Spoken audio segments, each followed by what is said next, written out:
93 confessed murders. A serial killer who is far less known. Famous serial killers such as Ted Bundy sometimes had a rock star status. However, the FBI calls him the worst serial killer in the United States. Hi, welcome back to History Recaps. And this is the story of Samuel Little.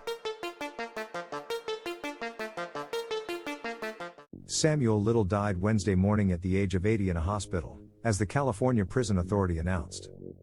Little had recently served 3 life sentences without parole in a West Coast state detention center. The cause of death was initially unknown. The autopsy result is still pending. According to the FBI, the man was initially arrested in 2012 for drug offenses in a homeless shelter in the state of Kentucky. On the basis of DNA traces, investigators then established the connection to 3 murder cases. The women had been strangled in the years 1987 to 1989 in the area around Los Angeles. In 2014, Little was sentenced to 3 life sentences. In 2013, Los Angeles police forwarded information to a division of the Federal Police FBI that specializes in solving serial crimes. Their investigation revealed a pattern that Little linked to a series of other murders. The investigators proved Little's involvement in 50 murders, but also considered his statements on the 43 other cases to be credible. But first, thanks again to everyone who subscribed to this channel. You are the best. The pattern of the murderer who kept escaping.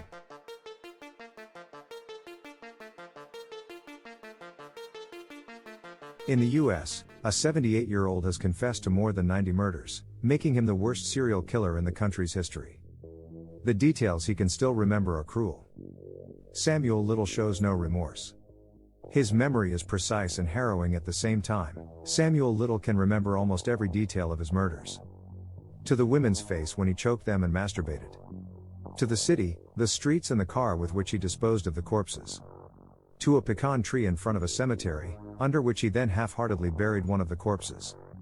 And, of course, the exact number of his victims.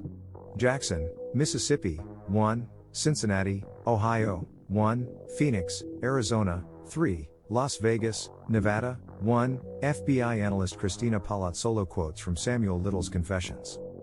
The now 78-year-old, who is already in prison for 3 murders in California, is said to have killed at least 90 people throughout America in the past 45 years. According to the FBI, this could make him the worst serial killer in the history of the country. So far this has been the case for Gary Ridgway, the Green River Killer. In 2001 he was sentenced to life imprisonment for 49 murders. Sometimes, the investigators continue to report from the conversations with Little, the old man with the gray hair, who sits frail in a wheelchair and is dependent on helpers, smiles when he tells more about his deeds. Then, for example, when he describes the narrow silhouette of a victim. On the other hand, he does not show remorse or shame. Believe it or not, you only see the pure evil a few times during your career, police officer Tim Marcia, who handles unsolved cold cases in the Los Angeles area, told the New York Times. And that's the case with Little. Currently, the investigators are trying to verify the victims named by Little and to assign them to previously unsolved murder cases. Dozens of old files are reopened. This is also intended to rule out the possibility that it is merely boasting of this man. But so far it does not look like that. Already 35 victims could be assigned to Little. For the rest, the FBI has put a map of the country on the internet, littered with dots. Each of them marks at least one unknown dead. Because Little may not forget her face or the crime scene. But Little never remembered names. Little's confessions, the contents of which are made public in fragments, shake faith in the US justice system. Actually, the unskilled worker and former boxer could have been convicted of murder long ago. Already in 1984 he was on trial after the violent death of the then 26-year-old Patricia Ann Mount. The naked body of the African-American woman was discovered in 1982 in a field near Gainesville, Florida. Little, who at the time still called himself Samuel McDowell and was 42 years old, was accused of beating, raping and then strangling the woman. Witnesses identified Little. Among others, the owner of a bar, who remembered how the two had danced together. But otherwise there was hardly any evidence against Little. The jury deliberated for 30 minutes, then they acquitted him. Even then, investigators suspected that he could also be connected to 2 other murders of 2 prostitutes in the state. But after the verdict he disappeared again, and at the same time understood the acquittal as a free ticket to continue to live out his instinct unhindered. He took on a different name and led a nomadic life, which he financed with thefts and robberies. According to the FBI, he never stayed in one place long enough to be suspected. Again and again he got away with this scam. He is said to have murdered in at least 16 states, including Florida, Tennessee, Ohio, Louisiana, and Mississippi. Little, who is 1.90 meter tall and described by experts as a psychopath, always followed the same pattern in his attacks. He specifically selected almost always female victims. They mostly came from difficult backgrounds, many were homeless, drug or alcohol addicted. Apparently, Little suspected that they would not be missed. Most of the time he suddenly knocked the women unconscious, breaking some of them backbones. He hardly bothered to hide her corpses carefully.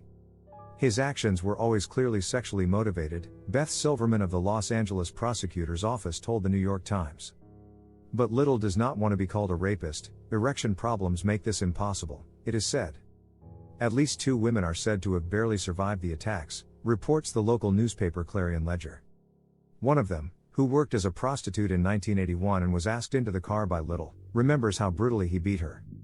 Nevertheless, she had been able to escape him several times, but Little had caught up with her again and again. Finally, she managed to escape by jumping out of the car. She walked across a street where a passerby spotted her and took her to the hospital. The fact that Little confesses right now, even though he has been in prison for so long, is mainly due to a Texas Ranger named James Holland, who made him talk.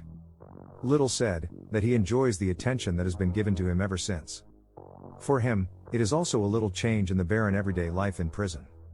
His state of health, he suffers from diabetes and heart disease, could also be a motive. Because this is increasingly deteriorating in prison. Little was arrested in 2012 at a homeless shelter in Louisville, Kentucky.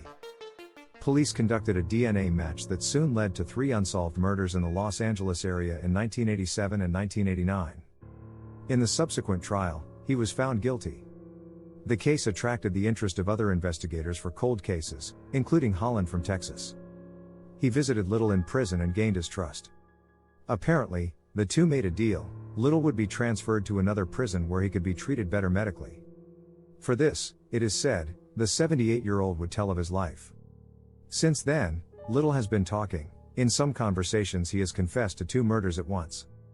In some cases, Little is supposed to speak so fast with excitement that the investigators can hardly follow. Of course, the profilers also try to find out the cause of Little's lust for murder. But little is known about his childhood.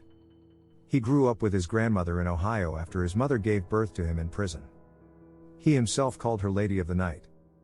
Already as a teenager he came into conflict with the law in 1956 because of burglary. By 1975, he had already been arrested 26 times in 11 different states, sometimes for property damage, then again for attempted rape. When exactly he started the killing is unclear.